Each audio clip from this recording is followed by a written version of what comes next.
देवी पूजे पद कमल तुम्हारे, सुर नर मुनि सब होए सुखारे। और यहाँ की जो माँ है उनका नाम अम्बा है।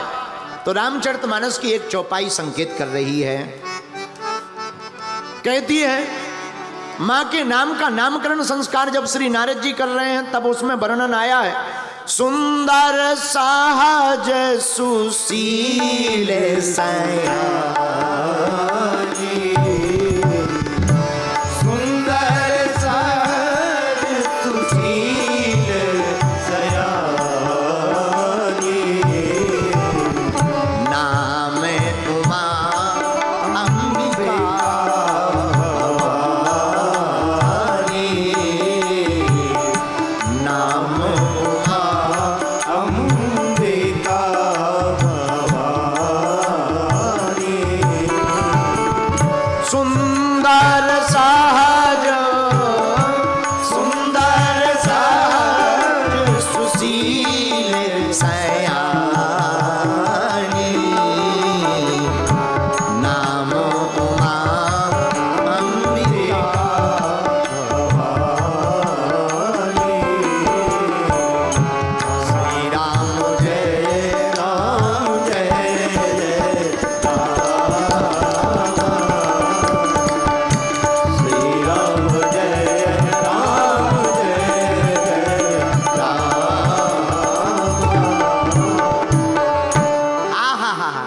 श्री रामचरितमानस की चौपाई कहती है माँ कैसी है, सुंदर सहज।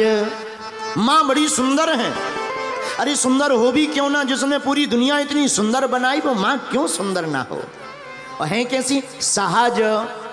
अच्छा सहज का मतलब बड़ी सरल, कहीं भी प्राप्त हो सकती, कहीं पर भी प्राप्त हो सकती, कैसे भी दर्शन हो सकते।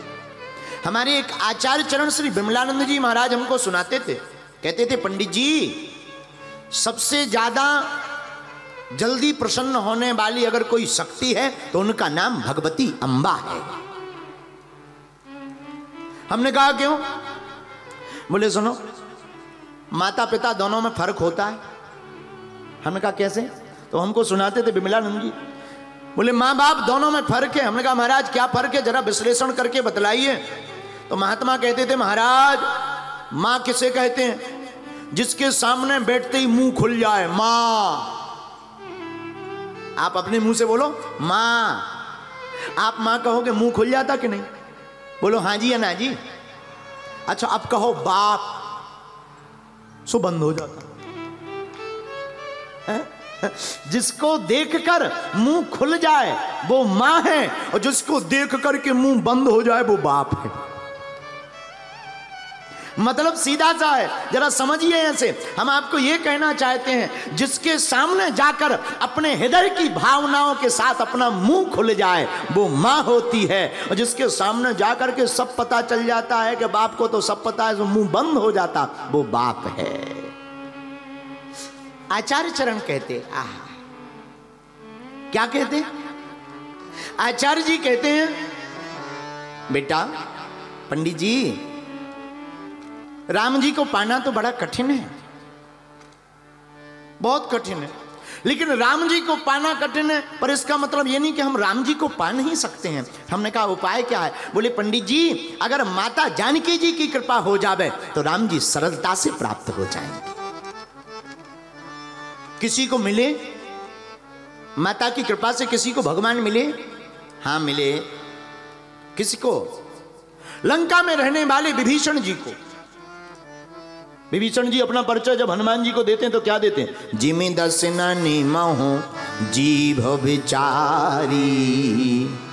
जैसे दांतों के बीच में जीभ है हनुमान जी, वैसे ही हम यहां लंका में रहते हैं।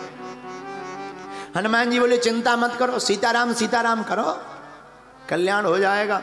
विभीषण जी बोले ये भारत नहीं है, लंका है, विदेश है, यहाँ सीताराम बैन है, यहाँ वर्जित हैं, यहाँ सीताराम ले लो। अच्छा, लंका और राम राज्य और रावण राज्य का मतलब ही क्या है? हम एक दिन बैठे बैठे विचार कर रहे थे कि राम राज्य और रावण राज्य में अगर अंतर देखें तो 2-3 विशेष अंतर।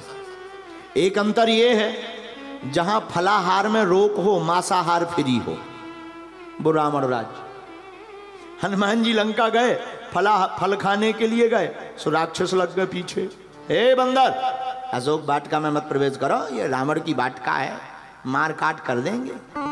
हनुमान जी बोले अच्छा देश है, फल खा रहे हैं सो रोक लग रही, फलाहार पर रोक है, गंदे भोजन पर कोई रोक नहीं है। तो रावण राज्य का मतलब क्या है? जहां पर गंदे भोजन की स्वतंत्रता हो, फलाहार पर रोक हो, वो रावण राज्य है। और राम राज्य क्या है? जहां व्यक्ति गंदा भोजन करने को पूर्णतया त्याग देवे और फलाहार करके सात्विक जीवन जिए, वह राम राज्य है। दूसरा, जहां राम नाम लेना वर्जित हो, लेकिन गाली बकना मारना ये कानून हो, वो रावण राज्य है। रावण के राज्य में कोई सीताराम नहीं कह सकता, उल्टा सीधा जरूर बोल दे, कोई दिक्कत नहीं। और जिस घर में ऐसा हो समझ जाना रावण राज्य है। लेकिन जिसके घर में प्रातः काल उठते ही श्री सीताराम, जय माता दी, बोल माई अम्बे, जय जय अम्बे बोलते हुए जयकारा लगते हैं, जहां ऐसी धुनी प्रातः काल शुरू हो जाती, वही राम राज्य है। तो रावण के राज्य में रहने वाले विभीषण जी कहते कि हमें प्रभु श्री राम कैसे मिलेंगे? हनुमान जी ने बड़ा प्यारा जवाब दिया, विभीषण जी आपको माता जानकी जी मिल गई? हाँ मिल गई। देखो भैया तुम बड़े भाग्यशाली हो। क्यों? माता जानकी जी हैं भक्ति, और जिन्हें भक्ति सहजता से मिल जाती है, फिर भगवान के पास उसे जाना नहीं पड़ता। भगवान या तो खुद आते हैं या फिर अपने पास बुलाने के लिए किसी को भेज देते हैं।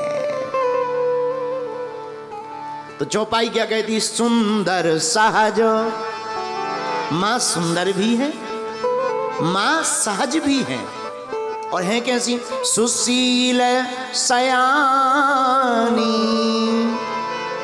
मां सुशील है। शीलता का क्या कहना, शीलता के गुण तो मां में भरे पड़े हैं। कोई भी इनके द्वार पर पहुंच जाए रोता हुआ, आंखों में आंसू भरकर जो भी द्वार पर पहुंच जाता है, मां अपने आप को रोक नहीं पाती हैं, और मां उसकी खाली झोली को दिल खोल करके भर देती हैं। मां सयानी है, लेकिन नाम क्या? नाम उमा अंबिका भवानी। क्या नाम? उमा अंबिका भवानी, नाम उमा अंबिका भवानी, नाम उमा अंबिका। मेरे पागलो, हम तुमसे एक प्रार्थना करें, ना तो तुम अभाव में जियो, न किसी के प्रभाव में जियो। जिंदगी जीना ही है तो माता के स्वभाव में जियो। अभाव में जिंदगी जियोगे तो जिंदगी भर तुम्हें रोना पड़ेगा। हमारे पास मकान नहीं है, गाड़ी नहीं है, बंगला नहीं है, रोते रहोगे। इसलिए भाई साहब, आप अभाव में जियोगे तो रोना पड़ेगा। किसी के प्रभाव में जियोगे तो जब तक प्रभाव रहेगा तब तक तो फूले रहोगे, और प्रभाव गायब हो गया, मान लीजिए आपको 5 साल के लिए कोई पद मिला और तुम फूल गए, हाँ माई बाप देखिए हमको पद मिल गया, हम विधायक बन गए हैं, और 5 साल बाद जब कुर्सी खिसक जाएगी, फिर दिमाग तुम्हारा टेंशन में रहेगा। दोबारा कुर्सी अगर ना मिली था, टेंशन यही बना रहेगा, अरे यार पहले ठीक था, लोग ताली बजाते थे, लोग हमारा स्वागत है, आइए विधायक जी। अब तो विधायक जी तो दूर की बात है, कोई पूछता तक नहीं। तो प्रभाव में जियोगे तो तब तक सम्मान होगा जब तक प्रभाव रहेगा। लेकिन माई बाप, अगर आप स्वभाव में जियोगे तो तब तक तुम्हारा प्रभाव रहेगा जब तक तुम्हारी जिंदगी रहेगी। दुखी नहीं होना है तो किस में जियो? बोलो बोलो, किस में जियो? स्वभाव में जियो। स्वभाव बड़ा विनम्र रखो, स्वभाव बड़ा सरल रखो, स्वभाव मां की ममता की तरह रखो। मां की ममता होती है, बेटा गाली दे दे, बेटी गाली दे दे, उल्टा सीधा बोल दे, पर कभी माँ का दिल देखना, माँ सब कुछ सुनने के बाद भी रात को थाली लेकर के अपने बच्चे को भोजन कराती।